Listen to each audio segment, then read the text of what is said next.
नमस्कार दोस्तों, आपका एक बार फिर से स्वागत है आपके और हमारे YouTube channel today world study पर। दोस्तों, हम यहां पर आज सुपर टेट का एक महत्वपूर्ण टॉपिक लेकर आए हैं, पृथ्वी की आंतरिक संरचना। इसके विषय में हम जो पृथ्वी की आंतरिक संरचना है उससे जुड़े हुए कुछ इम्पोर्टेंट 10 प्रश्न देखेंगे। इन प्रश्नों का उत्तर आप अपने मन से भी देने की कोशिश कीजिएगा, जिससे कि ये प्रश्न अगर कभी किसी भी एग्ज़ाम में आएँ, परीक्षा में आएँ, तो आप इनको कभी भी मिस ना करें। तो चलिए दोस्तों, वीडियो को स्टार्ट करते हैं। और दोस्तों, इस पीडीएफ को डाउनलोड करने के लिए डिस्क्रिप्शन में एक लिंक दिया हुआ है, उस पर क्लिक करके आप इसको बड़ी आसानी से डाउनलोड कर सकते हैं। चलिए दोस्तों, देखते हैं आज का पहला क्वेश्चन। दोस्तों, पहला क्वेश्चन है यहाँ पर, पृथ्वी के अंदर के हिस्सों को जो है कितने भागों में बांटा गया है। आपको बताना है जो पृथ्वी होती है, जो परत होती है पृथ्वी की, उसको कितने भागों में बांटा गया है वो आपको यहाँ पर बताना है। यहाँ पर ऑप्शंस आपके पास हैं। ऑप्शन ए है 2, ऑप्शन बी है 5, ऑप्शन सी है 4, ऑप्शन डी है 3। तो दोस्तों, यहाँ पर आप अपने मन से क्वेश्चन का आंसर दे सकते हैं। मैं यहाँ पर डायरेक्टली उत्तर आपको बता रहा हूँ। तो दोस्तों, इसका उत्तर हो जाएगा ऑप्शन डी। 3 भागों में बांटा गया है। पृथ्वी की जो आंतरिक संरचना है उसको 3 भागों में बांटा गया है। यहाँ पर नीचे हम देखते हैं। पहला है भूपर्पटी, जिसको इंग्लिश में क्रस्ट बोलते हैं। दूसरा है आवरण, जिसको हम मेंटल बोलते हैं। तीसरा है केंद्रीय भाग, जिसको हम कोर बोलते हैं। कोर को भी 2 भागों में बांटा गया है, एक तो बाह्य कोर और एक होता है आंतरिक कोर, ठीक है ना। तो केंद्रीय भाग को भी 2 भागों में बांटा गया है। और केंद्रीय भाग जो होता है यह एक प्लास्टिक और द्रवनुमा होता है, ठीक है ना। यानी कि जो पृथ्वी का केंद्र है उसमें जो मटेरियल है वह एक द्रव रूप में है या फिर एक प्लास्टिक रूप में है। दोस्तों, यहाँ पर हमने एक चित्र मेंशन किया हुआ है, जिससे आपको स्पष्ट रूप से दिखाई पड़ रहा होगा कि पृथ्वी है ये, और इसका जो है एक भाग हमने ऊपर से काट दिया है। यहाँ पर आपको देखिए, ये ऊपर का आपका पर्पटी भाग है, जिसको स्थलमंडल कहते हैं। फिर जो है ये जो पीला वाला भाग है ये आपका मेंटल वाला भाग हो गया, और यहाँ जो ये जो बीच वाला भाग है इसको बोलते हैं क्रोड। क्रोड में आपका 2 प्रकार का होता है, एक ये देखिए बाह्य क्रोड हो गया, और ये जो है बीच का जो भाग है उसको आंतरिक क्रोड बोलते हैं। आइए दोस्तों, बढ़ते हैं अगले क्वेश्चन की तरफ। दोस्तों, भूपर्पटी परत किन 2 तत्वों से मिलकर बनी है। दोस्तों, यह क्वेश्चन भी एग्जाम्स में पूछा जाता है कि भूपर्पटी में किन 2 तत्वों की प्रधानता होती है। तो यहाँ पर आपके ऑप्शंस हैं। पहला ऑप्शन है सिलिकॉन और मैग्नीशियम, दूसरा ऑप्शन है एल्युमिनियम और मैग्नीशियम, तीसरा ऑप्शन है आयरन और सिलिकॉन, चौथा ऑप्शन है सिलिकॉन और एल्युमिनियम। इसका जो दूसरे क्वेश्चन है इसका राइट आंसर हो जाएगा ऑप्शन डी, सिलिकॉन और एल्युमिनियम। दोस्तों, इसको शॉर्ट रूप में सियाल भी कहा जाता है। सियाल का सी से आपका सिलिकॉन हो जाता है और एल से जो है वो आपका एल्युमिनियम हो जाता है। सिलिकॉन की मात्रा जो है भूपर्पटी में वह 27.72% पाई जाती है, और जो एल्युमिनियम है उसकी मात्रा 8.13% पाई जाती है। बढ़ते हैं अगले क्वेश्चन की तरफ।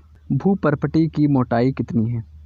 जो आपकी पहली परत होती है भूपर्पटी की, उसकी मोटाई जो होती है वो कितनी है आपको बताना है। पहला ऑप्शन है आपका 10 किलोमीटर, दूसरा है 34 किलोमीटर, तीसरा है 20 किलोमीटर, और चौथा ऑप्शन है आपका 30 किलोमीटर। तो यहाँ पर दोस्तों आपका बी ऑप्शन सही हो जाएगा, 34 किलोमीटर। अब इसके बारे में देखते हैं कि पृथ्वी का जो ऊपरी भाग भूपर्पटी कहलाता है वह लगभग 34 किलोमीटर तक फैला हुआ है। यह भाग मुख्यतः जो है बेसाल्ट चट्टानों का बना होता है। दोस्तों, हमारा अगला क्वेश्चन है क्वेश्चन नंबर 4। पृथ्वी की ऊपरी परत में किस तत्व की सबसे ज़्यादा प्रधानता होती है, वो भी वजन के आधार पर हम देखें अगर, तो यहाँ पर आपके ऑप्शन हो जाते हैं। पहला ऑप्शन है कैल्शियम, दूसरा ऑप्शन है मैग्नीशियम, तीसरा ऑप्शन है ऑक्सीजन, चौथा ऑप्शन है पोटेशियम। तो दोस्तों, यहाँ पर जो उत्तर हो जाएगा हमारा वो हो जाएगा ऑप्शन सी, ऑक्सीजन। ऑक्सीजन की मात्रा सबसे अधिक होती है। पृथ्वी की ऊपरी जो परत होती है जिसको हम भूपर्पटी यानी कि क्रस्ट बोलते हैं, उसमें सबसे अधिक मात्रा में ऑक्सीजन तत्व पाया जाता है, जिसका परसेंट है 46.60%। दोस्तों, हमारा यहाँ पर अगला क्वेश्चन है, पृथ्वी का औसत घनत्व कितना है। पहला ऑप्शन है 2.5 ग्राम प्रति सेंटीमीटर क्यूब, दूसरा है 5.5 ग्राम प्रति सेंटीमीटर क्यूब, तीसरा ऑप्शन है 4.7 ग्राम प्रति सेंटीमीटर क्यूब, या फिर 3 ग्राम प्रति सेंटीमीटर क्यूब। तो दोस्तों, यहाँ पर जो उत्तर हो जाएगा हमारा ऑप्शन नंबर बी, 5.5 ग्राम प्रति सेंटीमीटर क्यूब पृथ्वी का औसत घनत्व है। अब यहाँ पर हम देख लेते हैं, 2 पॉइंट लिखे हुए हैं। भूपर्पटी का जो औसत घनत्व होता है वो होता है 2.7 ग्राम प्रति सेंटीमीटर क्यूब, और जो पृथ्वी का केंद्र होता है उसका घनत्व 13 ग्राम प्रति सेंटीमीटर क्यूब होता है। दोस्तों देखते हैं अगला क्वेश्चन। पृथ्वी के अंदर जो मेटल परत होती है, मेटल परत दूसरी परत होती है, यह कितने किलोमीटर तक फैली हुई है? पहली परत जो क्रस्ट होती है वह तो 34 किलोमीटर तक फैली हुई है, लेकिन जो दूसरी परत मेटल है वह कितने किलोमीटर तक फैली हुई है? पहला ऑप्शन है 1000 किलोमीटर तक, दूसरा ऑप्शन है 2300 किलोमीटर तक, तीसरा ऑप्शन है 2500 किलोमीटर तक, और चौथा ऑप्शन है 2900 किलोमीटर तक। तो यहाँ पर जो सही उत्तर हो जाएगा वो ऑप्शन डी हो जाएगा। 2900 किलोमीटर तक जो है मेटल की परत फैली हुई है। यहाँ पर एक पॉइंट दिया हुआ है, इसको देखते हैं। पृथ्वी के अंदर दूसरी जो परत होती है वो आपकी मेटल कहलाती है, और यह जो मेटल होती है परत यह 2900 किलोमीटर तक फैली हुई होती है। इस भाग का जो औसत घनत्व होता है वह 3.5 ग्राम प्रति सेंटीमीटर क्यूब से लेकर 5.5 ग्राम प्रति सेंटीमीटर क्यूब तक होता है। अगला क्वेश्चन दोस्तों यहाँ पर है कि पृथ्वी की त्रिज्या कितनी है? यहाँ पर आपके ऑप्शन है 6000 किलोमीटर, दूसरा ऑप्शन है 6370 किलोमीटर, तीसरा ऑप्शन है 6100 किलोमीटर, और डी ऑप्शन है 6270 किलोमीटर। तो यहाँ पर जो आपका उत्तर हो जाएगा सही वो आपका हो जाएगा ऑप्शन बी, 6370 किलोमीटर जो है वो पृथ्वी की त्रिज्या है। दोस्तों यहाँ पर अगला क्वेश्चन है हमारा, पृथ्वी की गहराई में जाने पर, यानी कि जो पृथ्वी है उसके अगर हम अंदर जाएं गहराई में तो कितनी दूरी पर 1 डिग्री सेंटीग्रेड ताप बढ़ता है?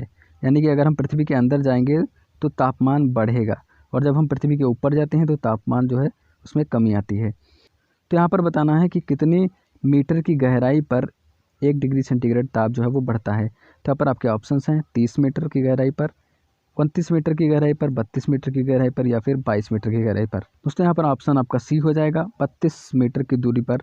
यानी कि जब पृथ्वी के आप अंदर 32 मीटर जाएंगे तो 1 डिग्री सेंटीग्रेड ताप जो है वो आपका बढ़ जाएगा। चलिए दोस्तों यहाँ पर एक पॉइंट दिया हुआ है, उसको देखते हैं। पृथ्वी के नीचे प्रति 32 मीटर की गहराई पर 1 डिग्री सेंटीग्रेड तापमान बढ़ता है। अगला क्वेश्चन है दोस्तों यहाँ पर, पृथ्वी की जो बाह्य सतह होती है जिसको क्रस्ट बोलते हैं, यानी कि भूपर्पटी बोलते हैं, उसको मुख्यतः कितने भागों में बांट सकते हैं? कितने भागों में बांटा गया है? तो यहाँ पर ऑप्शन आपका हो जाएगा, पहला ऑप्शन है 2, दूसरा ऑप्शन है 5, तीसरा ऑप्शन है 4, और चौथा ऑप्शन है 3। तो यहाँ पर सही उत्तर हो जाएगा आपका सी ऑप्शन, 4 भागों में बांटा गया है। पहला है आपका स्थलमंडल, दूसरा है आपका जलमंडल, और तीसरा है वायुमंडल, और चौथा है जैवमंडल। आइए इसके बारे में देखते हैं। यहाँ पर दोस्तों देखिए मैंने चित्र मेंशन किया हुआ है। यहाँ पर जो विभिन्न गैसें जहाँ पर पाई जाती हैं उसको हम वायुमंडल कहते हैं या हवा कहते हैं, और जहाँ पर जल पाया जाता है उसको हम जलमंडल कहते हैं, और जहाँ पर भूमि होती है उसको हम स्थलमंडल कहते हैं। और दोस्तों ये तीनों यानी कि जलमंडल, वायुमंडल और स्थलमंडल, ये तीनों जहाँ पर उपस्थित होते हैं एक साथ उसको हम जैवमंडल कहते हैं। यहाँ पर जैवमंडल के अंदर जो है वायुमंडल भी आ जाता है, और जलमंडल भी आ जाता है, और स्थलमंडल भी आ जाता है। चलिए दोस्तों देखते हैं अगला क्वेश्चन। पृथ्वी के केंद्रीय भाग, जो पृथ्वी का केंद्रीय भाग होता है उसके कोर में कौन से तत्व पाए जाते हैं? तो यहाँ पर आपके ऑप्शंस हैं, पहला ऑप्शन है निकल व एल्युमिनियम, दूसरा है फेरस व कैल्शियम, तीसरा ऑप्शन है निकल व फेरस, चौथा ऑप्शन है आयरन व पोटेशियम। तो दोस्तों यहाँ पर जो है आपका सी ऑप्शन करेक्ट हो जाएगा, निकल व फेरस। पृथ्वी का जो केंद्रीय भाग है वह निकल व फेरस का बना होता है। इसको निफे भी बोलते हैं। निफे का जो एनआई है उससे आपका निकल हो जाता है, और जो निफे का जो एफई है लास्ट का उससे आपका फेरस हो जाता है। तो दोस्तों आपको ये टेस्ट सीरीज़ कैसी लगी दोस्तों ज़रूर बताइए कमेंट के माध्यम से, और अगर आपको वीडियो अच्छा लगा तो चैनल को सब्सक्राइब कर लीजिए, वीडियो को लाइक कर दीजिए, जिससे कि हमें थोड़ा मोटिवेशन मिले और ज़्यादा वीडियो बनाने का। दोस्तों इसी तरीके से हम सुपर टेट के विभिन्न टॉपिक्स पर जो है वो वीडियोस बनाएंगे, और एक अच्छे स्कोर के साथ हम एक सरकारी सीट ज़रूर पाएंगे। तो बस दोस्तों मिलते हैं एक नई वीडियो के साथ अगली वीडियो में, तब तक के लिए नमस्कार।